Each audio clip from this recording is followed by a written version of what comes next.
আমার স্বামী রোজ শহর থেকে বাড়ি আসার সময় আমার জন্য পান আনত, আর আমি সেটা খুব ভালোবেসে খেয়ে নিতাম।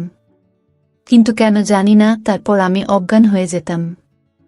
সকালে যখন জ্ঞান ফিরত তখন আমার সারা কাপড় ভিজে থাকত। একদিন আমি ওর নিয়ে আসা পানটা ফেলে দিই, আর অজ্ঞান হয়ে যাবার ভান করে শুয়ে থাকি। তারপর আমার স্বামী আমার সাথে যা করে সেটা শুনলে আপনার গায়ের লোম খাড়া হয়ে যাবে। কারণ বিয়ের প্রথম রাতেই আমি হলুদ রঙের নাইটি পরে স্বামীর ঘরে যাই, যাতে আমার স্বামী আমার দিক থেকে চোখ ফেরাতে না পারে। আমি একটা গ্রামের মেয়ে। এই নাইটিতে আমাকে আমার এক বন্ধু দিয়েছে, যার শহরে বিয়ে হয়েছে। সে আমার স্বামীকে হাতে রাখার অনেক রকম কৌশল বলেছে। আমার স্বামী সবুজ ঘরে ঢুকে আমার নাইটিটা দেখে থমকে দাঁড়ায়। ও তো আমাকে গ্রামের একটা সাধারণ মেয়ে ভাবে। সবুজের সামনে নাকি পড়ে থাকতে আমার খুব লজ্জা লাগছিল। কিন্তু এখনো আমার স্বামী আর আমাকে ওর মন জয় করতেই হবে। আমার বিয়ে নিয়ে অনেক স্বপ্ন ছিল, আর আজকের রাতটার জন্য আমি বহুদিন ধরে অপেক্ষা করেছিলাম। যখন ঘনিষ্ঠ হওয়ার সময় এগিয়ে আসছিল, আমার বুক ধড়ফড় করতে লাগল। সবুজ আমার কাছে আসে আর আমার হাতটা ধরে বলে, তোমাকে খুব সুন্দর দেখতে লাগছে। এই একটাই কথা আমার জীবনটা আরো রঙিন করে দেয়। সবুজ তার পকেটের ভেতর হাত দেয়। আমি ভাবলাম ও হয়তো আমাকে বিয়ের প্রথম রাতে কোনো উপহার দেবে। কিন্তু যখন পকেট থেকে হাত বার করল, আমি অবাক হলাম। আমি দেখলাম ওর হাতে একটা পানের কাগজ। সবুজ সেই কাগজটা খুলে আর বলে, আজ বিয়ের প্রথম রাতে আমি নিজের হাতে তোমাকে মিষ্টি পান খাওয়াবো। সবুজের কথা শুনে আমার মুখে হাসি ফুটে ওঠে। ও বলে যে ও শুধু আমার জন্য শহর থেকেই পান বানিয়েছে। ভালোবেসে ওই পানটা আমাকে খাওয়ায়, আর আমিও খুশি হয়ে খেয়ে নিই। পানটা খুব মিষ্টি ছিল। সবুজ আমার চোখে চোখ রেখে ভালোবাসার কথা বলতে থাকে, আর আমি নিজেও জানি না আমি কখন ঘুমিয়ে পড়ি। কিছুক্ষণ পর আমি জ্ঞান হারিয়ে ফেলি। সকালে যখন আমার ঘুম ভাঙে তখন ঘড়িতে 10:20 বেজেছিল। আমার জামাটা পুরো ভিজে ছিল। আমি ভাবতে লাগলাম যে রাতের জন্য আমি এতদিন ধরে অপেক্ষা করেছিলাম, সেই রাতে আমি কি করে ঘুমিয়ে পড়লাম। তারপর আমার সবুজের কথা মনে পড়ল। কে জানে ও কি মনে করল কিনা। আমার জামাটা ভিজল কি করে, সবুজ ঘরে ছিল না। আমি চটপট জামা কাপড় ছেড়ে স্নান করে তৈরি হয়ে নিলাম। আমি যখন চুল আঁচড়াচ্ছিলাম তখন সবুজ ঘরে ঢোকে। তার মেজাজ খুব খারাপ ছিল। সে কোনো কথা বলল না। আমি যখন ওর সাথে কথা বলার চেষ্টা করি ও খুব রেগে যায়। এটা আমার অসুস্থ লাগে। আমি ঠিক করলাম আমি যেভাবেই হোক ওর রাগ ভাঙাবো। ওই ঘর থেকে চলে যাবার পর আমার মাসিয়ে, এখন আমার শাশুড়ি, তিনি আমার ঘরে আসেন। আমার চোখে জল দেখে উনি জিজ্ঞেস করেন, কি হয়েছে বোমা? আমি বললাম যে আমি সবুজকে লাগিয়ে দিয়েছি মা। মা বলে, আমি এক্ষুনি ওর সাথে কথা বলছি। কিন্তু আমি মাসির হাত ধরে তাকে অনুরোধ করি সে যেন সবুজকে কিছু না বলে, না হলে ও আরও রেগে যাবে। আমার কথা শুনে মাসি চুপ করে যায় আর বলে, ছোট ছোট ব্যাপারে অভিমান করো না। কয়েকটা দিন সবুজের সাথে থাকলে তুমি ওর স্বভাবটাও খুব ভালো করে বুঝতে পারবে। আমি মাসির কথা শুনে মনে জোর পাই। মা বাবার আদরের মেয়ে হওয়ার সাথে সাথে আমি মা ছিল খুব আদরের। আমার ছোটবেলা থেকেই ইচ্ছে ছিল আমার বিয়ে যেন মাসির ছেলে সবুজের সাথে হয়। আমার যখন 15 বছর বয়স হয় তখন মাসি আমার সাথে দেখা করতে আসে আর আমাকে মিষ্টিমুখ করায়। আমি খুব খুশি ছিলাম, কারণ মাসি আমাকে খুব ভালোবাসত। তাই মা বাবাও এই বিয়েতে আপত্তি করেনি। সবুজ শহরে একটা ভালো চাকরি করে। সকালবেলা কাজে বেরিয়ে যেত আর রাতে বাড়ি ফেরে। ছেলে রোজগারের টাকা দিয়ে মাসি গ্রামে একটা বড় বাড়ি তৈরি করে।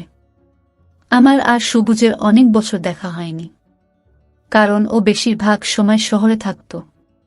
যখন বাড়ি আসতো তখন আমাদের গ্রামে আসার সময় পেত না। আমাদের বিয়ে ঠিক হওয়ার পরেও আমার সাথে দেখা করতে আমার গ্রামে আসেনি। এটা নিয়ে আমার মনে অনেক প্রশ্ন জাগে।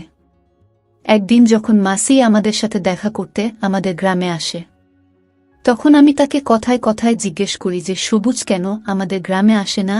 মায়ের কানে যখন এই কথাটা যায় তখন মা আমাকে একটা চড় মারে আর বলে, তোর লজ্জা করে না নিজের হবু স্বামীকে নিয়ে সব প্রশ্ন করতে? মাসি মুচকি হেসে বলে, কেন আসবে না? ওর যখন সময় হবে ও নিশ্চয়ই আসবে। ওর গায়ে এখন শহরের হাওয়া লেগেছে। আজকাল খুব কম কথা বলে।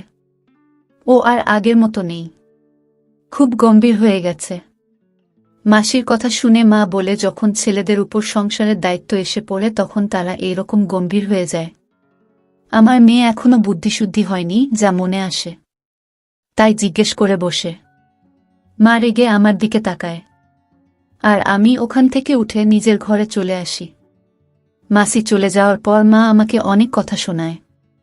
মা কত কি না বলল, কিন্তু আমার কোনো কথাই কানে এলো না, কারণ আমি তখন নিজের খেয়ালে মগ্ন ছিলাম।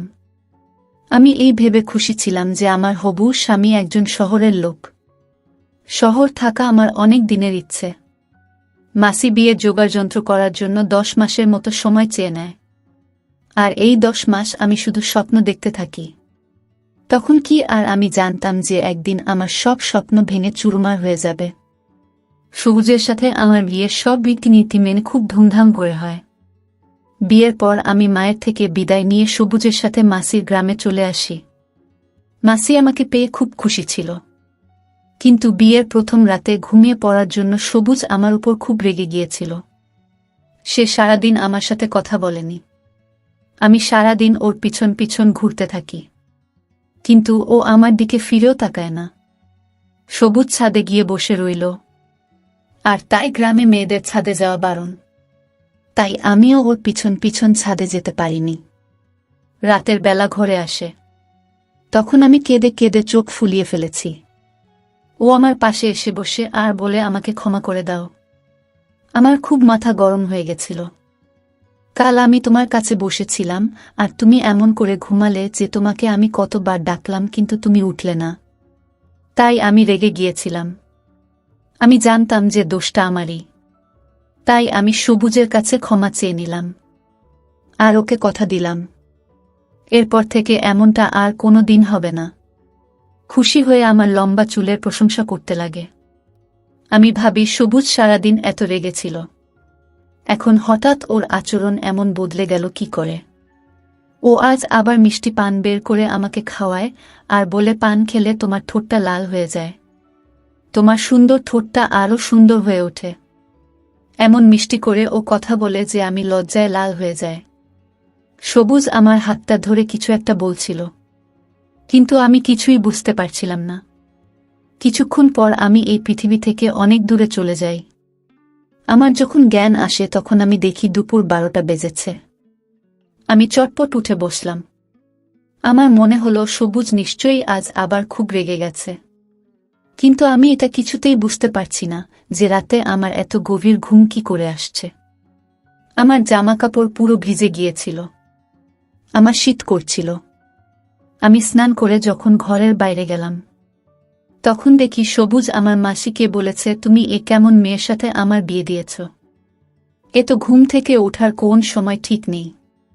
এর সাথে আমি সারা জীবন কি করে কাটাবো? ও এটাও জানে না যে গ্রামের মেয়েদের সকালবেলা উঠে বাড়ির কাজকর্ম করতে হয়। তুমি 7 সকালে উঠে বাড়ির সব কাজ করছ, আর উনি মহারানীর মতো ঘুমোচ্ছেন।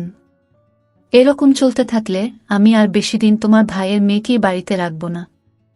এসব কথা শুনে আমি একটু ঘাবড়ে যাই।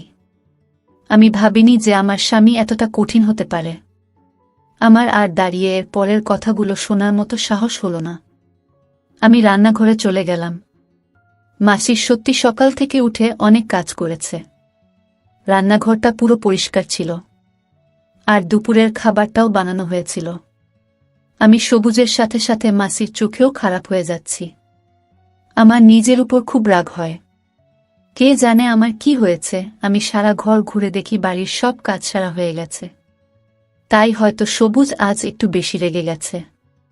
সবুজ ছাদে চলে যায়, কারণ সে জানত আমি তার পেছন পেছন ছাদে যেতে পারবো না। আমি সারাদিন খুব কান্নাকাটি করি। যে সুখের জন্য আমি 1 বছর ধরে অপেক্ষা করেছি, আজ আমি সেটা পেয়েছি, কিন্তু নিজের দোষে তাকে হারাচ্ছি। না, আমি সবুজের কাছাকাছি আসতে পেরেছি না, ওর মন জয় করতে পেরেছি। আজ ওর কথা শুনে আমি ভাউল করেই বুঝতে পেরেছি যে আমি আর কোনো ভুল করলেও আমাকে বাড়ি থেকে বের করে দেবে। গ্রাম থেকে বারবার আমার মায়ের ফোন আসছিল। মা বলছিল 7 দিনের জন্য আমার বাপের বাড়িতে গিয়ে থাকতে। বিয়ের নিয়ম অনুযায়ী বিয়ের পর মেয়েদের 7 দিনের জন্য তাদের বাপের বাড়ি গিয়ে থাকতে হয়। কিন্তু আমি যেতে চাইছিলাম না, কারণ সবুজ আমার উপর এমনিতেই লেগেছিল। তার উপর যদি আমি বাপের বাড়ি চলে যাই তাহলেও হয়তো আর কোনোদিন আমার সাথে কথা বলবে না। রাতের বেলা সবুজ ঘরে আসে।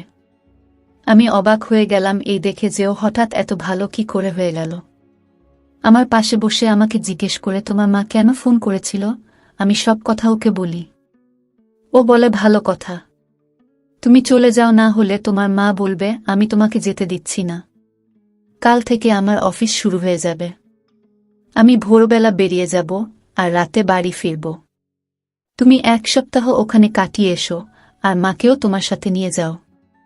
আমার সবুজের থেকে দূরে থাকতে ইচ্ছে করছিল না, কিন্তু আমার সাহস হচ্ছিল না ওকে না বলার। তাই আমি রাজি হয়ে গেলাম। ও আবার মিষ্টি পান বের করে আমার মুখে ঢুকিয়ে দেয় আর বলে, তুমি এটা আস্তে আস্তে খাও, কোনো তাড়া নেই। এটা শহর থেকে আনা খুব ভালো পান। এটা খেলে তোমার ঠোঁটটা লাল হয়ে যাবে আর তোমাকে খুব সুন্দর দেখাবে। সবুজ এরকম পরিবর্তন আমাকে অবাক করে দেয়। ও বাইরে যতটা কঠিন, ভিতরে ততটাই নরম। ভালোবাসতে জানে। আরও রাগ হওয়াটাই স্বাভাবিক। আমার ভুলের জন্যই ও রেগে যায়। সবুজ বলে, আমি মাকে বলে এসেছি যে তুমি কাল তোমার গ্রামে যাবে। ততক্ষণ তুমি আমার জন্য অপেক্ষা করো। সবুজের কথা শুনে আমি মুচকি হাসলাম। মনে মনে ঠিক করলাম আজ আমি কিছুতেই ঘুমোব না। এখানে বসে ওর জন্য অপেক্ষা করব। মায়ের কাছে যাওয়ার আগে আমি আমাদের মধ্যে সব দূরত্ব মিটিয়ে নিতে চাই। আমি তাড়াতাড়ি আমার নাইটিকা পরে নিলাম। আইন হাতে আমার ছবি দেখে আমি অবাক হলাম। ও ঠিক বলেছিল, আমার ঠোঁটটা পুরো লাল হয়ে গেছে। আমি বিছানায় বসে সবুজের জন্য অপেক্ষা করতে লাগলাম, কিন্তু সবুজের ফিরে আসার আগে আমি ঘুমিয়ে পড়লাম। সকাল 10টায় যখন আমি চোখ খুললাম তখন সবুজ কাজে বেরিয়ে গেছে। ও অনেক ভোরবেলা বেরিয়ে যেত, কারণ শহরে পৌঁছাতে 2 ঘন্টা সময় লাগত। আমার খুব কান্না পাচ্ছিল। আমার বিয়ের 1 সপ্তাহ হয়ে গেল, কিন্তু এখনো আমি সবুজের সাথে কোনো সম্পর্ক তৈরি করতে পারিনি। ওর রাগ হওয়াটাই স্বাভাবিক। আমি বুঝতে পারছি না আমার জামাকাপড় এত ভিজে গেল কি করে। আমি যখন ঘর থেকে বেরিয়ে এলাম তখন দেখলাম মাসি গ্রামে যাওয়ার জন্য তৈরি হয়ে বসে আছে। মাসি আমাকে দেখে বলে, সবুজ তো বেরিয়ে গেছে, এখন আমাদেরকে গ্রামের জন্য রওনা দিতে হবে। আমি মাসির সাথে গ্রামে রওনা দিলাম, কিন্তু আমার মনটা সবুজের সাথে শহরে চলে গেছিল। আবার আমার ওর সাথে স্বাক্ষর দেখা হবে। আমার বাড়ির লোকেরা আমাকে দেখে খুব খুশি হয়। সবথেকে বেশি খুশি হয় আমার ছোট বোন।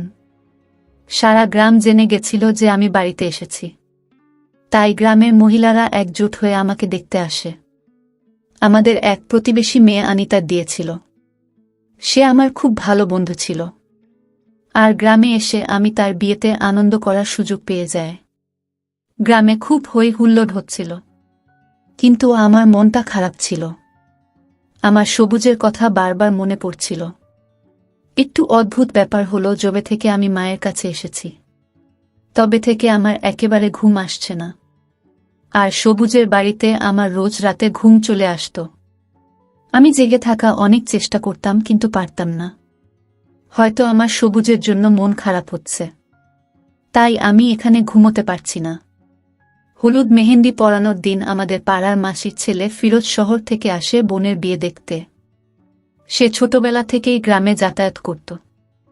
সে আমাকে দেখে আমার পিছন পিছন ঘুরতে থাকে। তার নজর সবসময় আমার উপর ছিল। এটা মনে হয় আমার মাসি ও লক্ষ্য করেছিল। আমার খুব ভয় লাগছিল।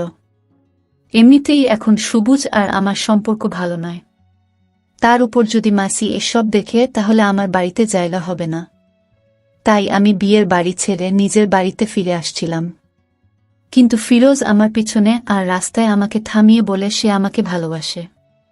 আমি যদি চাই তাহলে সে আমার বাড়িতে বিয়ের প্রস্তাব পাঠাবে। আমি রেগে গিয়ে তাকে বলি, আমার বিয়ে হয়ে গেছে। এরপর থেকে যেন সে এরকম কথা না বলে। আমার কথা শুনে ফিরোজ বলে, শহরে আমার অনেক বড় বাড়ি আছে, গাড়ি আছে, আমি তোমাকে খুব সুখে রাখব। তুমি তোমার স্বামীকে ছেড়ে দিয়ে আমার সাথে চলো। আমি তোমাকে অনেক দিন ধরেই ভালোবাসি। আমি কি আর জানতাম যে তোমার 16 বছর বয়সে বিয়ে হয়ে যাবে। আমি তাকে বলি, সে আজ যা বলেছে আমি শুনেছি, কিন্তু এরপর যেন সে এরকম কথা মুখে না আনে, কারণ আমি আমার স্বামীকে খুব ভালোবাসি, আর তার একটা ভুলের জন্য আমার বদনাম হয়ে যেতে পারে। ফিরোজ তখন ফিরে যায়, কিন্তু আমার পক্ষে আমি তার বিয়েতে থাকা মুশকিল হয়ে পড়েছিল। ফিরোজ খুব জেদ ধরেছিলেন। লুকিয়ে লুকিয়ে তার ফোনে আমার ফটো তুলেছিলেন। যেমন তেমনভাবে একটা সপ্তাহ কাটিয়ে আমি মাসির সাথে আমার শ্বশুরবাড়ি ফিরে আসি। সবুজ মনে হয় আজ তাড়াতাড়ি কাজ থেকে ফিরে এসেছে। আমরা দুপুরে বাড়িতে গিয়ে পৌঁছই। তখন সবুজ বাড়িতেই ছিল। সবুজকে দেখে আমি খুব খুশি হই। আমি নিজের জিনিসপত্র রাখতে নিজের ঘরে যাই, আর সবুজ তার মায়ের সাথে কথা বলতে তার ঘরে চলে যায়। আমিও ভাবলাম কিছুক্ষণ মাছি আর সবুজের সাথে বসে গল্প করে আসি, তারপর বাড়ির কাজকর্ম করব। তাই আমি ঘরের জিনিসপত্র রেখে মাসির ঘরের দিকে যাই। মাসির ঘরের বাইরে থেকে তার কথা শুনে আমার হাত পা ঠান্ডা হয়ে যায়। আমি ভাবতেও পারিনি যে আমার ঘর ভাঙার লোক আর কেউ নয়, আমার নিজের মাসি। মাসি সবুজকে বলছিল, আমি তোকে বলে গেছিলাম যে আমি ফিরে আসার আগে ডিভোর্সের কাগজপত্র তৈরি করে রাখতে, কিন্তু তোর কোনো খেয়াল নেই। বন্ধুরা, ভিডিও মাঝখানে একটা কথা বলতে চাই। আমি তোমাদের সর্বদা হাসি খুশি রাখার জন্য খুব কষ্ট করে ভিডিও বানাই, তাই তোমাদের কাছে অনুরোধ থাকবে অবশ্যই ভিডিওটি দেখে একটি লাইক করবেন এবং চ্যানেলটি সাবস্ক্রাইব করে পাশে থাকবেন। তো আমি নিজের চোখে দেখেছি তবু কত ভুল কাজ করে, কিন্তু তুই দেখেও না দেখার ভান করিস। সবুজ বলে, মা, আমার পক্ষে ওকে ছেড়ে দেওয়া সম্ভব নয়। ও আমার স্ত্রী আর আমি ওকে অনেক ভালোবাসি। ও হাজারটা ভুল করলেও আমি ওকে আমার জীবন থেকে মুছে ফেলতে পারব না। সবুজ আমাকে ভালোবাসার কথা বলতে থাকে, আর মাসি আমার নিন্দা করতে ব্যস্ত হয়ে পড়ে। আমি বুঝতে পারছিলাম না এসব কি হচ্ছে। মাসি আমাকে কত ভালোবেসে এই বাড়ির বউ করে এনেছে, সে কেন আমার ডিভোর্স করাতে চাইবে? আর সবুজ, যাকে আমার খুব কঠিন মনে হয়েছিল, সে বলছে সে আমাকে ভালোবাসে, আর আমার হয়ে তার মায়ের সাথে ঝগড়া করছে। আমার মনটা খুব অস্থির হয়ে ওঠে। রাতে যখন সবুজ আমার ঘরে আসে তখন আমার পান খেতে একদম ইচ্ছে করছিল না। আমি পানটা ওর হাত থেকে নিয়ে নিলাম। যখন মাছিকে কিছু কাজের জন্য তাকে তখনও ঘরের বাইরে বেরিয়ে যায়। আমি পানটা একটা কোণায় লুকিয়ে ফেলি। আমার তখন ঘুম পায়নি, তাই আমি চুপ করে চোখ বন্ধ করে শুয়ে পড়ি।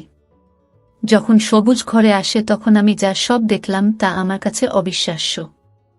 সবুজ একটা পুরো কলসির জল আমার গায়ে ঢেলে দেয়, কিন্তু আমি চোখ খুললাম না। আজ আমি পুরো ব্যাপারটা বুঝতে চাই। সবুজ কারো একটা নাম ধরে ডাকে আর তাকে বলে, ভেতরে এসো। ও পুরোপুরি অজ্ঞান হয়ে গেছে। তারপর একটা সুন্দর দেখতে মেয়ে আমার ঘরে ঢুকে আর এসে আমার খাটের সবুজের পাশে বসে। তারপর ওরা দুজনে খুব ঘনিষ্ঠ হতে শুরু করে। আমি আর সহ্য করতে পারছিলাম না।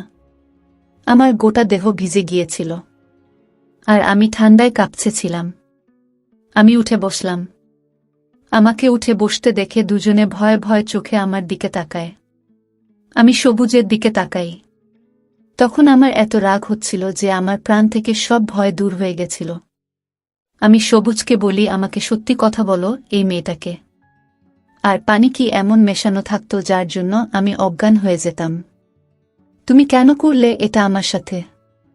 আমাকে কেন সকালে? আমি একের পর এক প্রশ্ন করতে থাকি। আমার মধ্যে দিয়ে একটা ঝড় বয়ে যায়। সবুজ মাথা নিচু করে বলে, এই মেয়েটা আমার স্ত্রী। তোমাকে বিয়ে করার 2 দিন আগে আমি ওকে বিয়ে করে এই গ্রামে নিয়ে এসেছি। আমি কখনো তোমাকে বিয়ে করতে চাইনি, কিন্তু আমার মা জোর করে তোমার সাথে আমার বিয়ে ঠিক করে। কথাটা শুনে আমার মাথায় আকাশ ভেঙে পড়ে। সবুজ বলে, তোমার সাথে বিয়ে আটকাতে আমি 2 দিন আগে শরীফা বিয়ে করে আনি, যাতে মা বাধ্য হয় তোমার সাথে আমার বিয়ে ভেঙে দিতে। কিন্তু মা আমার কথা শোনে না। মা আমার উপর চাপ দেয় আর বলে শরীফাকে ডিভোর্স দিয়ে দিতে। সবুজ শরীফাকে ছাদের ঘরে রেখে দেয়। কারণ সে জানত গ্রামের মেয়েরা ছাদে যায় না। তাই সে জানত আমি কখনো ছাদে যাব না। ও ইচ্ছে করে পানে ঘুমের ওষুধ মিশিয়ে দিত যাতে আমি ঘুমিয়ে পড়ি, আর ও আমার ঘরে শরীফের সাথে সময় কাটাতে পারে। শরীফা শহরে মডেলিং করত, তাই মায়ের মনে হতো ওর চরিত্র ভালো নয়। তাই মা বারবার আমাকে বলতো ওকে ডিভোর্স দিতে। কিন্তু শরীফ আমার প্রথম আর শেষ ভালোবাসা। মা আমাকে নিজে মরার ভয় দেখিয়েছিল, তাই আমি তোমাকে বিয়ে করতে বাধ্য হয়েছিলাম। তখন আমি বুঝতে পেরেছিলাম যে সবুজ শরীফাকে ছাড়া থাকতে পারবে না। ও আমাকে সব সত্যি কথা বলে দেয়। সব শুনে আমার বলার মতো কিছুই ছিল না। আমি বুঝতে পারি যে সেদিন দুপুরে মাসির সবুজ আর শরীফা ডিভোর্সের কথা বলছিল, যার আমি অন্য মানে করেছিলাম। আমার এই অবস্থার জন্য সবুজ একা দায়ী নয়, আমার মাসিও দায়ী। মাসি সব জানত যে তার ছেলে অন্য কাউকে ভালোবাসে আর তাকে সে বিয়ে করে ফেলেছে। তারপরেও সে জোর করে তার সাথে আমার দিয়ে দেয়। কিন্তু আমি এমন একটা লোকের সাথে সারা জীবন কাটাতে পারবো না যে অন্য কাউকে ভালোবাসে, আর যার জন্য সে আমাকে ঘুমের ওষুধ খাওয়াতে পিছপা হয় না। আমি আমার জিনিসপত্র গুছিয়ে নিলাম আর মাসিকে সালাম করে নিজের গ্রামের দিকে রওনা দিলাম। মাসি আমাকে অনেক আটকানোর চেষ্টা করে। মাসি বলে যে সবুজ শরীফাকে ছেড়ে দেবে আর পুরোপুরিভাবে তোমার হয়ে যাবে। কিন্তু আমি এমন একটা মানুষের সাথে থাকতে পারবো না যে আমাকে ভালোবাসা দিতে পারবে না। আমি মা বাবাকে বলে সবুজের থেকে ডিভোর্স নিয়ে নিলাম। আমার মা বাবা আমাকে খুব ভালোবাসে। তারা কখনই চায় না আমি এমন একটা লোকের সাথে সংসার করি। পাড়ার মাসির থেকে ফিরোজ খবর পায় যে আমার বিয়ে ভেঙে গেছে। তাই সে বিয়ের প্রস্তাব নিয়ে তার বাড়ির লোকেদের আমার বাড়িতে পাঠায়। কিন্তু আমি তাদেরকে বলে দিই, আমি এখন বিয়ে করতে চাই না। আমি এখন আরও পড়াশোনা করতে চাই আর নিজের পায়ে দাঁড়াতে চাই। সব বৈবাহিক সম্পর্ক যে সফল হবে তার কোনো মানে নেই, কিন্তু কারো বিয়ে অসফল হওয়া মানে এই নয় যে সেই মানুষটা অসফল হবে। আমার বিয়ে ভেঙে যাওয়ার পর আমি জীবনে সফলতা পাই, পড়াশোনা করে ভালো রেজাল্ট করি, আর জেলায় আমার গ্রামের মুখ উজ্জ্বল করি। আমি আমার সমস্ত বোনেদের আর মেয়েদের বলেছি তারা যদি বৈবাহিক জীবনে সফলতা অর্জন করতে না পারে তাহলে সেটা ভুলে গিয়ে তাদের অন্য রাস্তা বেছে নেওয়া উচিত। এমন একটা রাস্তা বেছে নেওয়া উচিত যেখানে তারা সফলতা পাবেন। বন্ধুরা, আজকে এই পর্যন্তই। ভিডিওটি আপনাদের কাছে ভালো লেগে থাকলে ভিডিওটিতে একটা লাইক করবেন। নতুন নতুন গল্প পেতে চ্যানেলটি সাবস্ক্রাইব করে রাখুন। দেখা হচ্ছে নতুন ভিডিওতে। ভালো থাকবেন সবাই।